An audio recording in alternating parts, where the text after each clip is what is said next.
Ok.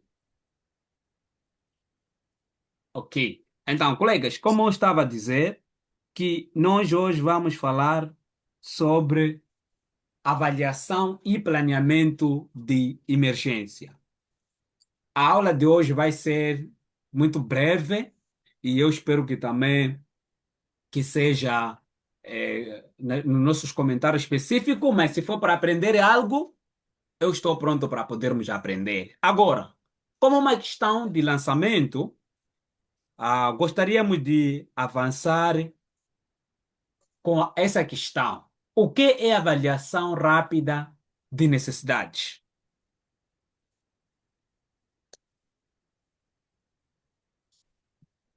Colegas, a sessão aberta. Queremos aqui os mais interessados em comentários, em contribuir. O que é avaliação rápida de necessidade?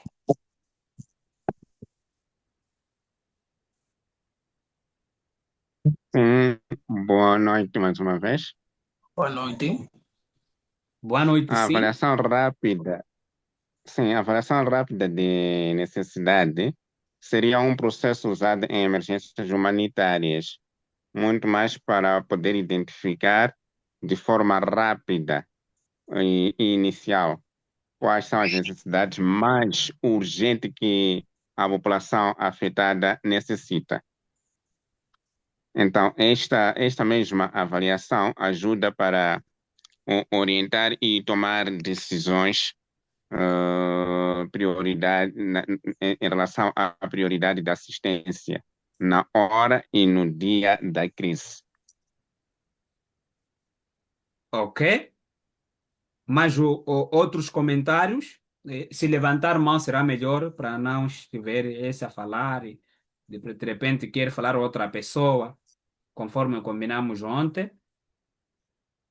Sim, colegas?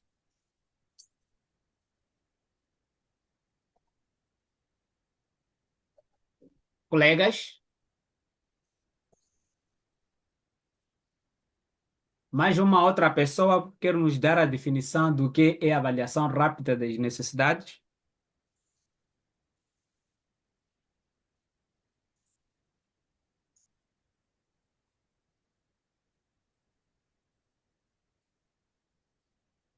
Colegas, eu não gostaria de chamar o nome.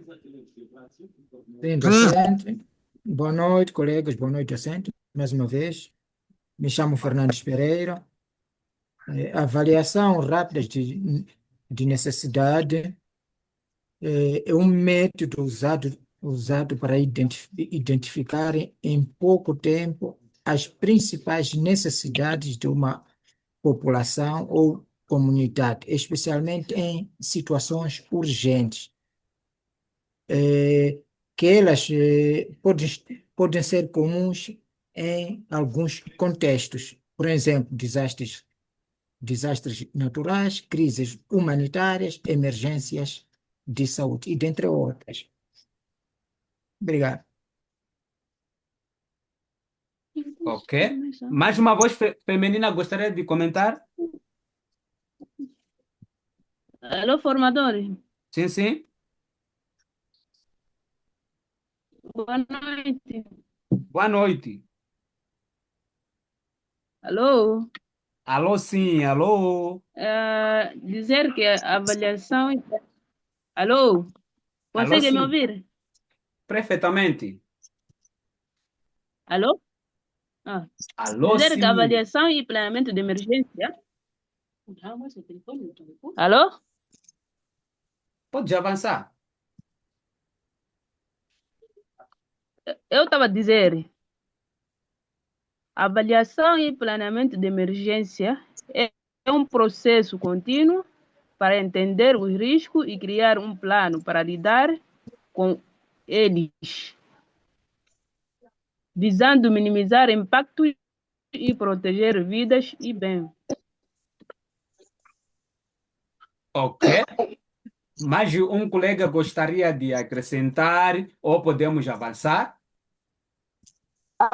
Eu quero acrescentar, desculpa, formador, estou à procura do sítio onde se pede, onde se levanta a mão, não estou a conseguir achar.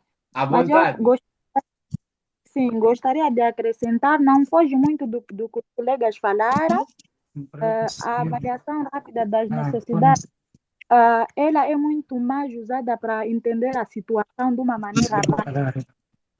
Colegas, alguém está com o microfone ligado? Já combinamos. A ideia é fechar o microfone, deixarmos a pessoa que está a falar. Então, cada pessoa tem que observar se o microfone está ligado ou não. Então, colega, sim, pode avançar? Formador, Sim. sim, eu estava a dizer, a minha opinião não foge muito do que os colegas falaram aqui. A avaliação rápida das necessidades, ela é muito mais usada para entender a situação de uma maneira rápida. Ela é usada também para priorizar, para identificar as prioridades. Depois de identificar essas prioridades ou entender essa situação, é aí onde vamos iniciar com a resposta humanitária. Nesse caso, se é para ajudar, é aí onde nós começamos a ajudar ou doar alguns artigos ou alguns itens, depois de entender a situação e identificar qual é a prioridade, dependendo da causa. Como apanhar esse fala dele, não? Sou formador. Colega, já combinamos. Quando o colega estiver a falar, microfone desligar. Agora tá a comentar neto enquanto o colega está a falar. Como assim? Peço para desligar o microfone, por favor. Não, o problema é que eu não estava a conseguir. Não estava a conseguir o quê? Desligar. Eu não estava conseguindo desligar assim, é por isso que estava. Mas eu já te desliguei. Fica à vontade, já desliguei para ti. Ok, então sim, colega, pode terminar o seu pensamento? Sim, supervisor como formador. Sim, formador. Eu já havia terminado, mas só posso repetir o que havia dito, né? Não, aí pelo menos se terminou, ouvimos. Já terminou. Então, já. Ok. Então, colegas, conforme vossas ideias e aquilo que vocês estão aqui agora a dizer, nós hoje vamos nos focar sobre a avaliação. Lembrando que ontem nós tivemos a abordar sobre a introdução de emergência, né? Onde nós falamos o que era emergência, tipo de emergência e como que se caracterizam que essa sim é uma emergência. Por isso que, a algum momento, nós temos visto o Estado a decretar o estado de emergência. Colegas, volto a dizer, microfone desligado. Decreta-se o estado de emergência, o fato de se distinguir que, ok, existem muitas vítimas, existem muitas casas que estão em destruição, se for em questão de desastres naturais, se for uma questão de conflito, aí existe a maior parte da população que estão assim a deslocar, então aí sim pode se caracterizar como sendo a emergência. Agora, se existe uma emergência, ou as casas estão destruídas, as pessoas já estão a serem vítimas, ou estão a estar a haver uma questão de a deslocação em massa, as organizações recebem um alerta que no sítio X a população está a deslocar. No sítio X as casas, por exemplo, estão a se destruir por causa de desastres naturais. Logo, quando se recebe essa informação, vão perceber quando estiveram a trabalhar, a primeira coisa que se faz é uma avaliação rápida. Agora, existem duas formas de avaliação rápida, em que a primeira forma é feita através de uma observação indireta, né? Em que as pessoas estão no escritório e começam a observar indiretamente ou por via de contato de um senhor que está naquela zona onde está a acontecer esse evento e ou se a situação está normal, faz uma verificação já direta, onde algumas pessoas já vão lá para entender em termos das necessidades. Agora, o que é isso de avaliação rápida de necessidade? É uma questão, por exemplo, após de um desastre, A primeira etapa de resposta humanitária é avaliar as necessidades da população. Como que isso é feito? A avaliação rápida permite, primeiro, identificar pessoas afetadas, né? Esse é o primeiro ponto. Quando se trata de uma emergência, aí vai se fazer uma identificação das pessoas afetadas. Depois, determinar necessidades prioritárias. Claro, aquilo que nós falamos de vulnerabilidade, que é a probabilidade ou o estado das pessoas estarem em risco, por isso que aí vai se determinar quais são as prioridades necessária, porque dentro de um evento pode existir, sim, as pessoas que sofreram os tipos de, por exemplo, de evento. Há colegas que não ouvem. Quero ver esse colega aí que está com o microfone ligado. Esse colega aqui. Acho que se não é Laurinda. Mas vou colocar ele. Coloquei mute. Então, aí vai se determinar as necessidades. Depois de se ver que, ok, tá bom, existem muitas pessoas, sim, que sofreram esses desastres naturais, então, faz-se uma verificação rápida para saber quais são as necessidades prioritárias. Depois de se saber, ok, essas são necessidades prioritárias, pode-se fazer, orientar-se a uma distribuição de ajuda, né? Vocês costumam ver, por exemplo, quando existe uma emergência, costuma haver uma distribuição rápida para permitir que, dentro do período de 24 horas, as pessoas podem suportar com aquela distribuição. Essa avaliação deve ser feita o mais rápido e possível após a uma emergência, né? Não sei se estamos juntos. Estamos. Então, nós temos alguns elementos que são usados ao nível de uma avaliação. E um dos elementos, na verdade, é a colheita de dados em campo, né? Agora, imagina que já fizemos uma avaliação, observação indireta, quando nós estávamos no escritório, ligamos para alguém, aí nós vamos planificar já uma visita diretamente no campo. E existe aquilo que nós chamamos de colheita de dados em campo. O que é isso de colheita de dados em campo? Alguns comentários?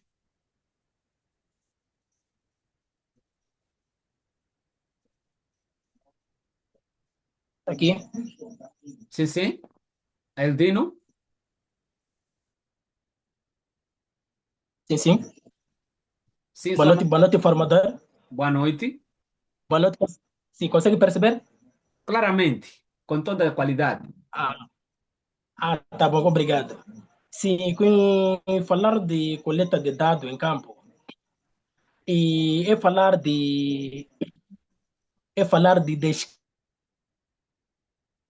o que é descrição do campo? É uma pessoa deve estar dentro do campo fazendo a entrevista, o que pode ser necessitado, o que eles precisam, entrevistá-lo. É que é coleta de dados. Estão a falar outras palavras, uma entrevista direta. Estamos a falar também descrição de trabalho detalhados. Obrigado. Ok, obrigado eu. Mais um colega. Fátima? Posso falar? Fátima? Sim, sim. A, a coleta de dados em campo, ah, isso significa que eles vão ao terreno, primeiro para observar a situação. Depois de ter observado a situação, eles têm de entrevistar as pessoas. Depois fazer a recolha dos dados reais e recentes, porque estando no escritório, eles só podem ouvir, mas estando lá no campo, eles podem ter dados reais, assim como atuais, nesse caso, novos, recentes. E qual é o objetivo dessa coleta? É de entender rapidamente o que está a acontecer. Depois deles estarem lá no campo, coletar os dados, eles vão saber quais são as necessidades urgentes que eles devem dar, pelo menos em menos de 24 horas ou em menos de uma semana. E é feito através de entrevistas rápidas mesmo, observações, por isso mesmo tem que ir ao campo. para questionar a população. É tudo. Ok, obrigado. Mais um outro colega que levantou a mão que não consigo ver o nome. Isaac. Sim, sim, normalmente quando se fala de coleta de dados em campo, é um processo em que tem que se ir no local onde aconteceu o fenômeno e colher aquelas informações necessárias para poder perceber a situação real do que está a acontecer em termos de, por exemplo, se estamos a falar em questão de emergência, temos que perceber o nível de vulnerabilidade das pessoas afetadas, as necessidades que as pessoas precisam e também poder perceber como poder ajudar essas mesmas pessoas. Tudo isso é feito exatamente lá no local onde aconteceu o fenômeno. Ok? Então, como os colegas aqui melhor estavam a dizer, né? Quando nós falamos de coletar dados no campo, primeiro queremos dizer a colheita de dados pode ser feita através de uma observação, né? Como eu estava a tentar explicar. Ou pode ser feita através, estou a falar, né? Pode ser feita através de entrevistas com os líderes comunitários e deve ser feito também o questionário rápido para poder ser usar no âmbito de colheita desses dados. Pode ser também reuniões comunitárias, né? Por que que é importante nós termos todas essas informações ou fazermos essa colheita? O que é necessário na colheita? Queremos entender o número das pessoas afetadas, né? E entender danos das infraestruturas também que foram afetadas e as necessidades urgentes, porque está a se tratar uma questão de emergência. Depois, vamos, vamos analisar, ok, essa colheita que nós fizemos, qual é algo de emergência, qual é algo que não é de emergência. Então, através dessa questão, nós vamos saber qual é a prioridade para poder avançar com isso. Não sei se estamos juntos. Estamos. Agora, depois de nós fazermos uma pequena avaliação, pode ser direta ou indireta, essas observações, e fizemos também a nossa, estamos perante a nossa colheita no campo, que é essa avaliação que estamos a fazer, é importante identificar o grupo vulnerável. Como identificar esse grupo vulnerável? Como nós vamos conseguir identificar o grupo vulnerável?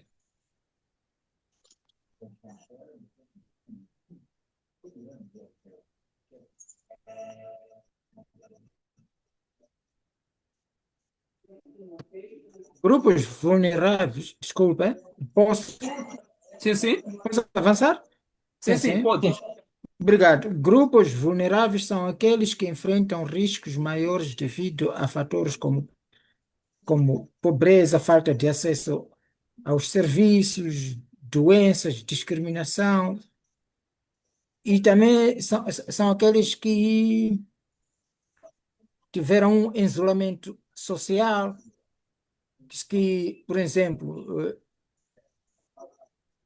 idosos, crianças, mulheres vítimas,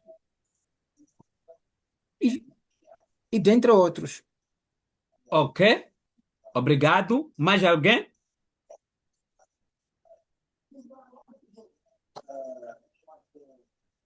Alô, formador? Sim, sim. Ah,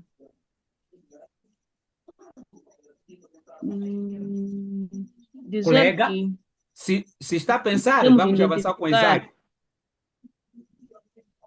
Não, eu, formador, não estou a conseguir como levantar a mão. Já, Então, por isso. já estás a falar. É só avançar. Ah, ok. Durante a avaliação rápida, observamos sinais de vulnerabilidade com idade, condições físicas, situações familiares e acesso de recursos. Ok? Obrigado. Isaac? Sim, dizer que para poder identificar as pessoas vulneráveis, os grupos vulneráveis, acho que o primeiro é a gente poder perceber o que são esses grupos vulneráveis. Grupos vulneráveis são pessoas ou grupos com maior risco de sofrer danos e com menor capacidade de se proteger ou recuperar durante uma certa emergência. E neste grupo, nós vamos ver que o primeiro grupo, que se formos a olhar, que são, podemos considerar que tem maior, corre o maior risco por não terem capacidade de se proteger, são as próprias crianças, porque as crianças elas dependem dos adultos para que possam lhes proteger. E as próprias crianças, além disso, elas apresentam maior risco de desnutrição, doença e tanto como de abuso. Um outro grupo que também é tão vulnerável, estamos a falar dos idosos. Os idosos também são vulneráveis porque a sua mobilidade é muito reduzida. Tanto como também as mulheres, especialmente quando são mulheres grávidas e latentes. Essas necessitam de um cuidado especial de saúde. Então, basicamente, são esses grupos que são tão vulneráveis que nós podemos conseguir identificar. Mas para poder identificar, temos que olhar por aqueles que nós vemos que esses não, por si só, não são capazes de se proteger ou não têm capacidade de se defender de alguma coisa. Ok, então, como os colegas aqui estavam a dizer, exatamente, né? Quando nós falamos de identificação de grupos vulneráveis, nós estamos a dizer, dentro de uma emergência, principalmente quando queremos fazer a seleção das necessidades e para que o nosso apoio vai para as pessoas certas, usando aqueles princípios humanitários, né, que falamos de humanidade, neutralidade, imparcialidade e a independência. Então, aí nós temos que identificar as pessoas mais vulneráveis, que são grupos caracterizados por grupos de mais vulneráveis. E durante a emergência, alguns grupos são mais vulneráveis. Por exemplo, como os colegas estavam a dizer, crianças. E essas crianças sim podem ser separadas ou mesmo desacompanhadas. A aula de proteção à criança define isso, do que isso de proteção ou do que isso de criança separada ou desacompanhada. Se queres aprimorar o seu conhecimento, temos um curso de proteção à criança e lá vai ser explicado. Então, uma das crianças que tem sido em risco são essas crianças separadas ou desacompanhadas. Mulheres grávidas também costumam ser pessoas vulneráveis. Imagina que é uma questão de conflito. Como é que a mulher grávida vai conseguir todo esse processo de deslocamento, uma vez que o seu estado em si caracteriza-se com uma questão de fragilidade em termos de saúde. Idosos também têm sido parte do grupo vulneráveis, pessoas com deficiência, famílias deslocadas. Por que que temos esse rol todo aqui? É importante que quando nós elaboramos nossas fichas de registro para caracterizar que o nosso processo de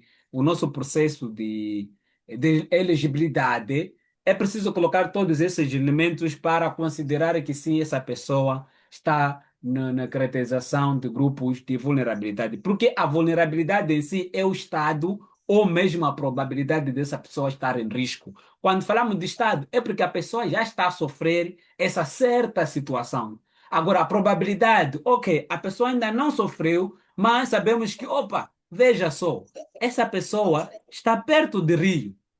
Logo, se amanhã chover de novo, essa pessoa pode ter essa situação. Então, é uma probabilidade. Por isso que deve-se promover algumas disseminações de prevenção para aquelas pessoas que estão na probabilidade de querer sofrer qualquer tipo de dano. E esses grupos devem ser prioridade na assistência humanitária, como eu estava a dizer. Por isso que, se você é um humanitário, é importante colocar esses elementos na sua ficha de registro, porque se não colocar, você poderá falhar um dos critérios de elegibilidade que caracteriza que essa pessoa, assim, é uma pessoa vulnerável. Não sei se estamos juntos. Estamos. Agora, Estamos. agora, se formos a falar sobre o planeamento de resposta, como nós vamos fazer o planeamento de resposta para atender ou responder uma emergência? Alguém tem um comentário?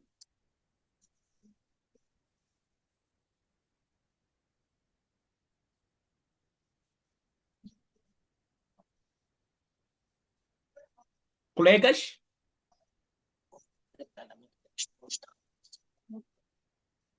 Lembrando de que, primeiro, já fizemos observação. Primeiro já temos a colheita de dados, depois já identificamos o grupo vulnerável, que já temos todos os critérios, já fizemos o registro. Agora queremos fazer um planeamento para a resposta. Como que é feito esse planeamento?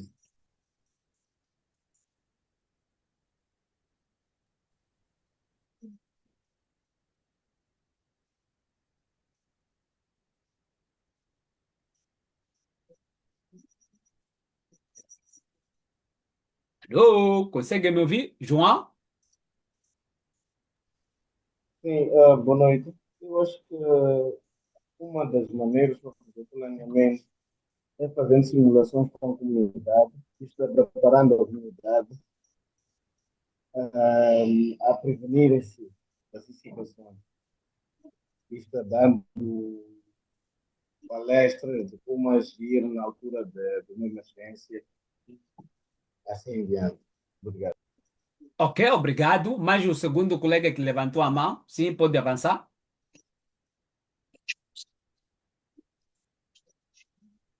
Boa noite. Boa noite, Isaac. Estamos a falar de como fazer o planeamento da resposta. Claramente. Já fizemos a identificação das necessidades, já conhecemos os grupos vulneráveis. O que segue é fazer um plano daquilo que vão ser as nossas atividades.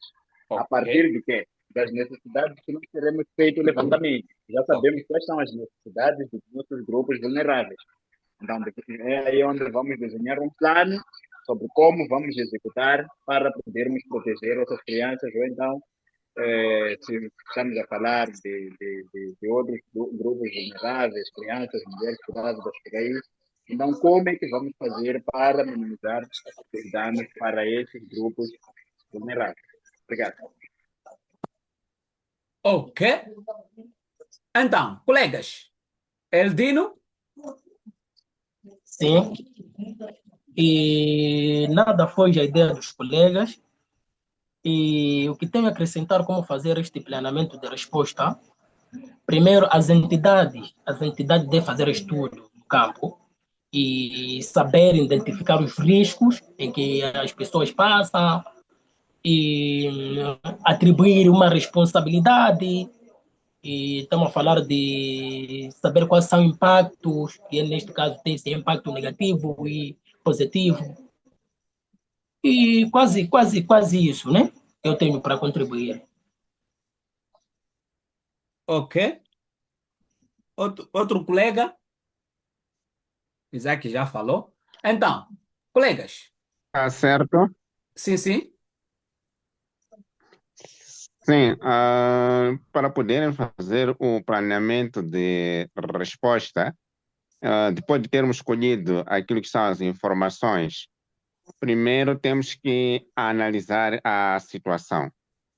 Ao analisar a situação, vamos ter que avaliar o tipo de emergência, o número de pessoas que foram exatamente afetadas, quais são as áreas mais atingidas e vamos também avaliar as principais necessidades. De seguida, depois de termos feito isso, teremos que definir aquilo que são as prioridades, onde vamos identificar as prioridades em termos de necessidade. Estou a falar em questão de água, alimentação, abrigo, saúde. sempre priorizando aquilo que são os grupos vulneráveis. Então, é basicamente isso, e no final poderá-se fazer aquilo que é o plano de ação para poder responder a esta situação. Ok? Então, como colegas aqui estavam a dizer, né? Quando nós falamos, na verdade, de planeamento de resposta, a resposta, lembra que eu sempre costumo dizer, né? Por isso eu gosto muito da área da proteção. O que que acontece na área da proteção? Por que que a proteção deve se ligar com a área de assistência? Se formos a definir o que é proteção, podemos dizer que é a prevenção ou a resposta sobre vários tipos de abuso que acontecem com pessoas, né? Agora, se nós levarmos essa questão primeiro de a prevenção, estamos a dizer disseminar mensagens antes de acontecer uma emergência para que as pessoas, quando acontecer uma emergência, saberem como mitigar os próprios riscos. Agora, a proteção vai aparecer no momento em que você precisa dar uma resposta. É esse momento que a emergência já aconteceu.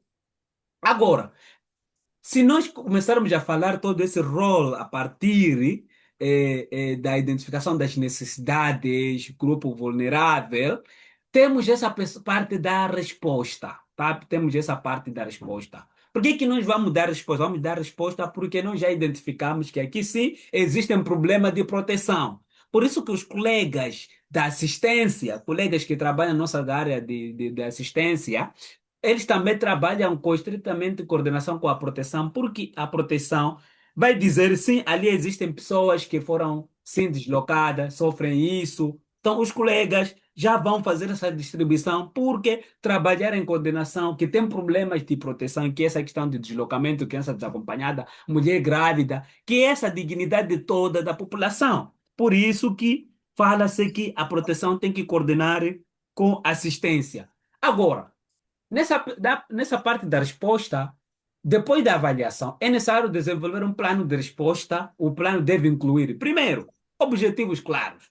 Nós já sabemos quais são as necessidades. Por isso que é importante que, no princípio, conversar com a comunidade. E aí, deve criar um plano ou objetivo claro. O que é que nós vamos fazer? Depois, quais são atividades prioritárias que devem ser feitas para poder responder a essa emergência e de acordo com as necessidades que foram identificadas. Depois, ok, nós já identificamos a atividades prioritárias. O que é que nós vamos precisar? Claro, existe a parte da logística, por isso que a resposta à emergência é uma resposta multissetorial, é uma resposta que envolve, se é uma organização, tem muitas áreas, logística, recursos humanos, quer dizer, assistência, porque precisam todos esses aí estarem alinhados para poderem dar essa resposta.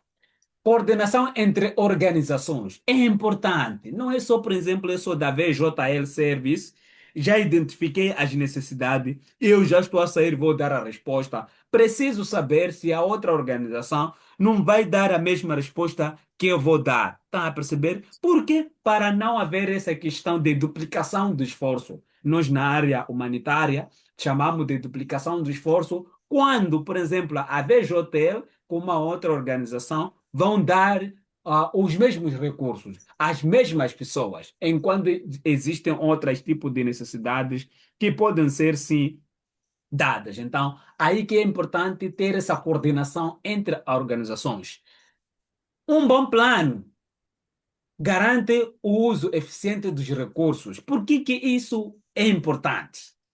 Por que que um bom plano é aquele que garante o uso eficiente dos recursos? Colegas, um comentário?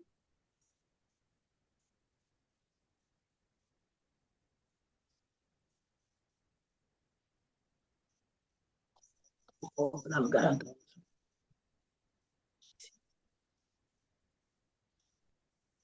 Colegas? Um bom planeamento.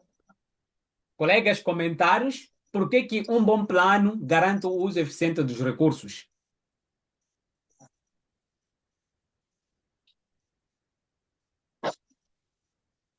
Colegas? Vitor, repetição. Não sei se consegue me ouvir. Sim. Sim. Um bom plano garante o uso eficiente dos recursos à medida em que, imaginemos que eu tenha dois pães, né?